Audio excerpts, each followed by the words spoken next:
What's going on, everybody? Texas Redleg here. Hope you're having a great start to your week. Hope you had a good weekend. Hopefully you were able to get some stuff knocked out and get closer to where you need to be with regards to your preps and all that entails. Today's video is kind of just a, I don't know, just kind of a free-for-all discussion, I guess. And we all see the, war drums are beating and more, things are happening daily, and you've got positioning of troops and equipment and, strategic assets being placed here and there. You've got penetration testing continuing to go on. You've got, read or heard a report today about Russia had deployed this satellite, basically a cluster bomb, it sounds like, into space. And I guess the ISS crew had to take cover and prepare for whatever it might, receive due to, just debris in the atmosphere, I guess. And then apparently, of course, this is a precursor to, I guess, satellite takedowns and such, because like I said before, and like so many have said before, communications is everything, and if you don't have comms, you're dead in the water. And we've always prided ourselves on having the advantage with regards to certain technology and digital communications and secure communications and things of that nature, but that may not be the case anymore. It sounds like that we may be driving in the back seat here with regard to some of this stuff, and not surprising considering the things that have happened here lately with the new Politburo installed, and the amateurish behavior and attitude of these woke, brass people and politicians. So Pinball said it earlier, are you preparing for World War III because everybody else is, it seems like.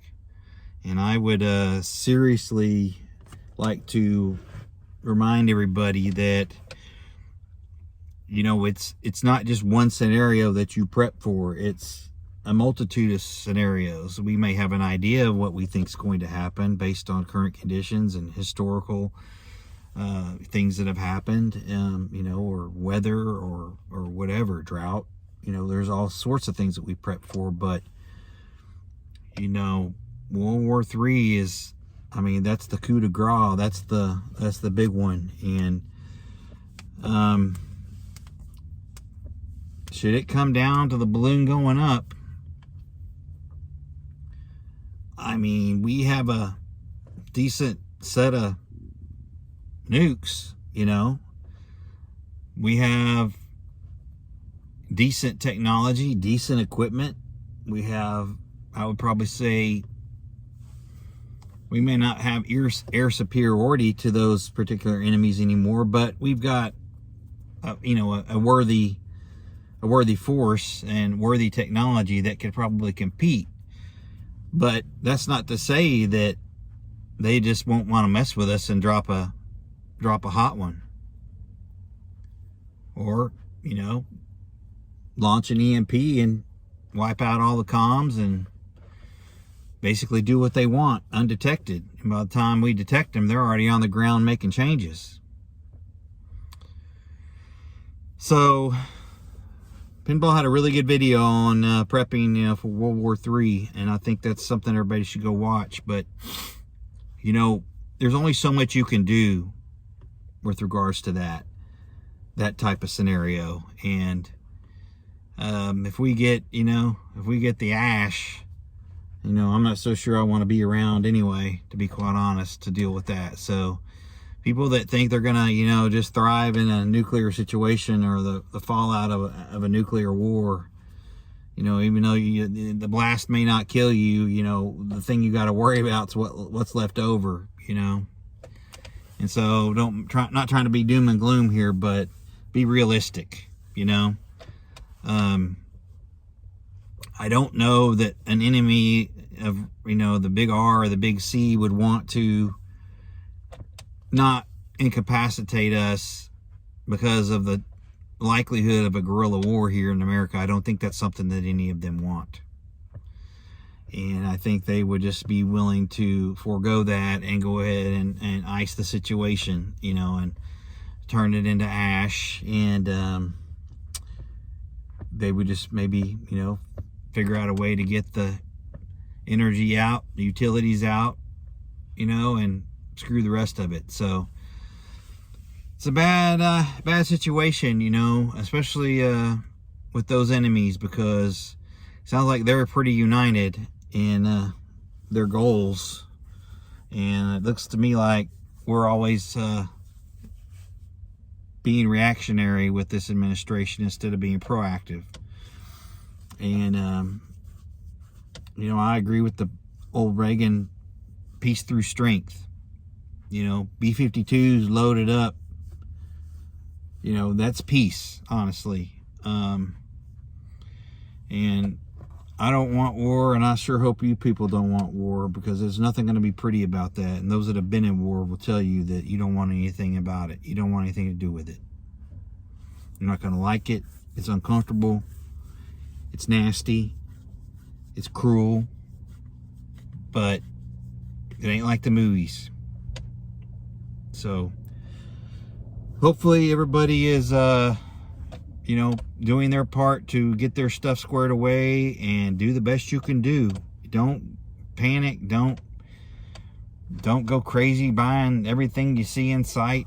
Think strategically, stay balanced, and just keep your ear to the ground and try to get good information and digest it, and act accordingly, and plan accordingly for things that you think might be headed this way. And I do think there is something headed this way. I don't see our enemies deploying all these forces and equipment, and ordnance for nothing. I mean, it's easy to move a couple things around here or there for, a red herring or whatever the case might be. But it sounds like they're moving, brigades and divisions of equipment into place. And, diesel ain't getting any cheaper. So neither is Jet A. So, not to be long and drawn out with this video, I just wanted to sort of take a minute and just tell everybody to take a deep breath and don't just keep your eye on one possible scenario. Keep your eye on all of them, because it's a very real possibility that we could have conflict come to these shores. And we're a tired military right now. We've had deployments over the last 20 to 30 years that have taken its toll. And, it's one of those things that, are we experienced in conventional war? Yes. Do I think that's where this is headed? No. Worse than that. So I would just ask that everybody, think about those things. Think about where they're at. If you're short in an area, focus on that area. Especially with regards to the 2A stuff. Energy, fuels, cooking abilities, propane. If you got a grill that's on its last legs, buy a new one, or buy some replacement parts so it's up to snuff. You want to have multiple cooking options, and you also want to have multiple heating options for the winter in your home that are safe. So I hope everybody is having a good start to their week. Appreciate all my subscribers. Please like, share, and subscribe, and ring the bell so you get notified when my new videos come out. So with that, keep prepping, stack it deep, and always remember, long live the Republic.